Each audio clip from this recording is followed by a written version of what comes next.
Olá, bem-vindos a mais uma aula de ciências. Eu sou a professora Jéssica e na aula de hoje nós vamos conversar sobre as misturas homogêneas. Então vamos lá? Para a gente começar antes, vamos contextualizar e entender o conceito de mistura.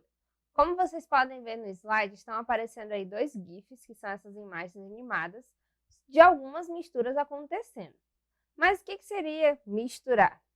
Se a gente for fazer essa busca rápida no dicionário, nós vamos ver que se trata de um substantivo feminino, cujo significado é o seguinte: ato ou efeito de misturar-se, composto ou produto resultante de coisas misturadas. Pode ser uma mescla, misto ou amálgama. Então, a gente vai entender como é que acontecem as misturas dentro, da disciplina de ciências. Quando a gente fala sobre essa questão de misturas, antes vamos relembrar um conteúdo que a gente já veio trabalhando, que a gente já falou sobre ele. O conceito aí a respeito de classificação das substâncias. Lembra que a gente falou das substâncias puras, de substâncias simples e substâncias compostas. Aí na tela, inclusive, nós temos o exemplo de cada uma delas. Substância pura, nós podemos conceituar da seguinte forma: é aquela formada exclusivamente por partículas que são quimicamente iguais. Só que dificilmente a gente vai encontrar uma substância pura na natureza. Geralmente a gente vai encontrar ela na forma de uma substância pura simples ou composta.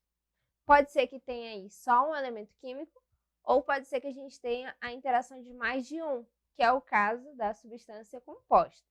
Nós temos aí o exemplo, então, da água como substância composta, que a gente tem a interação de 2 hidrogênios e de um oxigênio, e nós temos também aí o hidrogênio. Ele sozinho é apenas uma substância simples, porque eu não estou fazendo a variação de elementos químicos. E aí, a gente chega, então, nessa parte de misturas. Como eu falei para vocês, misturas é o ato de misturar, de mesclar alguma coisa. Então, isso significa que misturas vão ser o quê? Quando a gente junta várias substâncias. E dessas várias substâncias, a gente vai ter como resultado diferentes misturas. Às vezes, essas misturas podem acontecer totalmente e às vezes pode ser que não aconteça, em virtude de algumas diferenças. E aí, o que a gente tem que trazer de característica? Que as misturas elas não possuem densidades fixas, porque elas sofrem variação, dependendo da quantidade de cada componente que está aí participando dessa mistura. Quando a gente fala sobre misturas também, é importante a gente trazer que elas não possuem ponto de fusão, também não possuem ponto de ebulição constante, e o que elas vão ter no caso vão ser intervalos de temperatura em que se começa e termina a mudança de estado físico. Como vocês podem ver aí na imagem, a gente tem exemplos aí de diversas misturas que podem acontecer. E a grande diversidade de materiais que nós temos ao nosso redor podem ser, então, misturas ou substâncias puras. Quando a gente fala sobre misturas homogêneas, o que é que está acontecendo? Nós estamos falando de soluções verdadeiras. O que isso quer dizer? São aquelas misturas onde visualmente você só vai ver uma única fase, porque todo o seu aspecto ele é uniforme. Houve uma mistura completa ali. Visualmente, às vezes, você nem consegue ver que se trata de uma mistura, quando você olha, por exemplo, um vidro de álcool, um frasco de álcool. Só olhando de uma certa distância, se não estiver contido dentro da embalagem do álcool, dentro de um borrifador, como a gente está vendo agora constantemente, você não sabe dizer com certeza se trata de álcool ou se é simplesmente só água. Porque nesse caso, a gente tem uma mistura em uma única fase.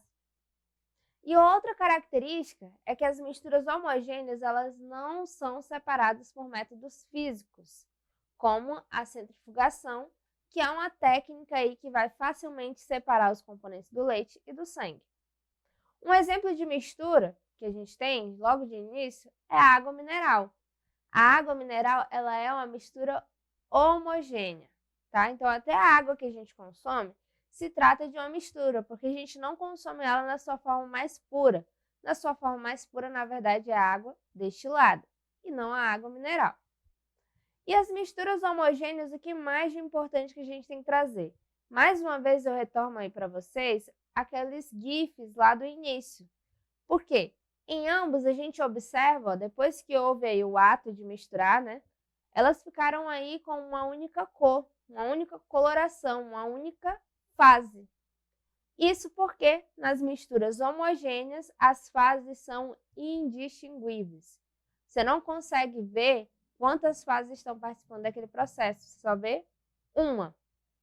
Então, só de olhar, não tem como a gente adivinhar se o que a gente está olhando é composto de mais de uma substância ou não.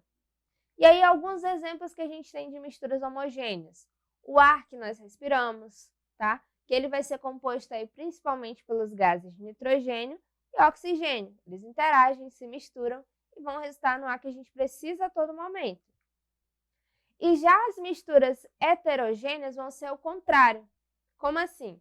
Se lá nas misturas homogêneas eu só vejo uma única fase, nas misturas heterogêneas eu vou ter aí a apresentação de duas ou mais fases. Um exemplo clássico sobre mistura heterogênea vai ser se você colocar em um frasco, em um copo, uma certa quantidade de água e óleo. Você vai ver que naturalmente não tem uma interação entre eles, porque apresentam densidades diferentes. E por isso se configura como uma mistura heterogênea, porque você vê nitidamente duas fases. E isso forma o que a gente chama de sistema bifásico. Existem vários outros exemplos de situações assim.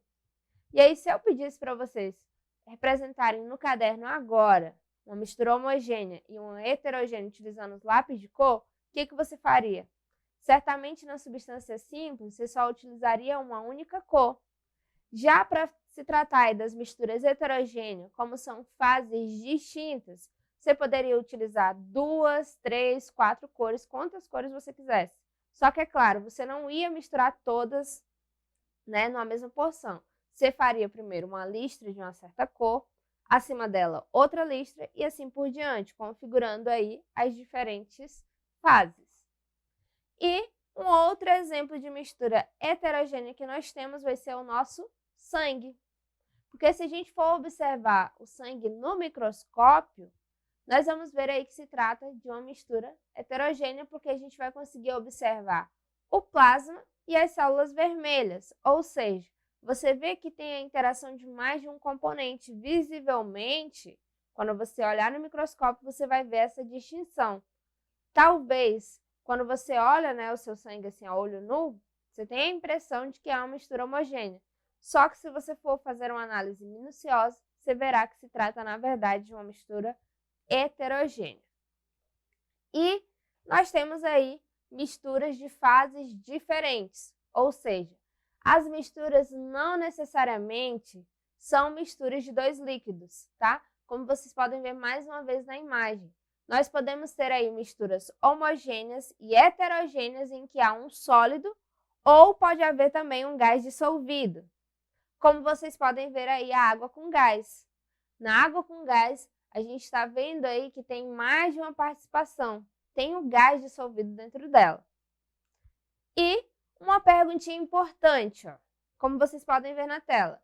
Vocês estão vendo aí um copo onde está sendo mostrado para vocês, né, água, só que dentro desse copo de água você tem também gelo. E aí alguns acham que se classifica como mistura heterogênea porque você está vendo dois elementos. Só que nesse caso, percebam, tanto ela na sua forma líquida quanto na sua forma sólida, você está falando do mesmo elemento, do mesmo componente. Então, misturas, necessariamente, elas vão ter que tratar de duas ou mais substâncias diferentes. E não é o caso que acontece com água e gelo. Nesse caso, vai ser classificado como um sistema heterogêneo, porque eu não estou fazendo a diferenciação aí de substâncias, tá? E, para a gente fechar aí, nós temos o nosso exercitando. Na primeira questão, nós temos o seguinte. O granito, ele consiste em 4 minerais. Feldspato, magnetita, mica e quartzo. Se um desses minerais pode ser separado dos demais, pode-se afirmar que o granito é, letra A, um elemento, letra B, uma substância simples, letra C, uma substância composta, Letra D, um composto iônico, ou letra E, se trata de uma mistura. E aí? Nesse caso, gente, do granito, se eu tenho a participação de 4 minerais, eu estou falando de uma mistura. Lembra do conceito que foi dito lá no primeiro slide? Mistura é o ato ou efeito de misturar alguma coisa. Nesse caso, para que o granito tenha, né, esse resultado, para que ele possa ser formado, eu preciso aí da mistura desses 4 minerais, como foi citado para vocês. Feldespato, magnetita, mica e quartzo. E na questão 2, embora uma substância pura, como a água destilada, e uma mistura homogênea, como a água mineral, possam apresentar um aspecto uniforme, a substância pura ela vai ser diferente da mistura homogênea. Por quê? Letra A, por ser visualmente mais límpida. Letra B, por apresentar maior afinidade química. Letra C, por apresentar constantes físicas definidas, ou letra D, por apresentar maior interação entre as moléculas. E aí, qual que é a alternativa correta? Nesse caso, gente, a alternativa correta é a letra C. Quando eu estou falando aí da substância pura em relação à substância homogênea, lembra do que foi dito, numa substância pura, eu não tenho variação das suas características físicas. Portanto, em uma substância pura, eu tenho a apresentação das suas características físicas bem definidas, bem delimitadas. Então, essa foi a nossa aula de hoje. Vocês podem estar acessando mais vezes lá na plataforma Eduque. Até a próxima aula!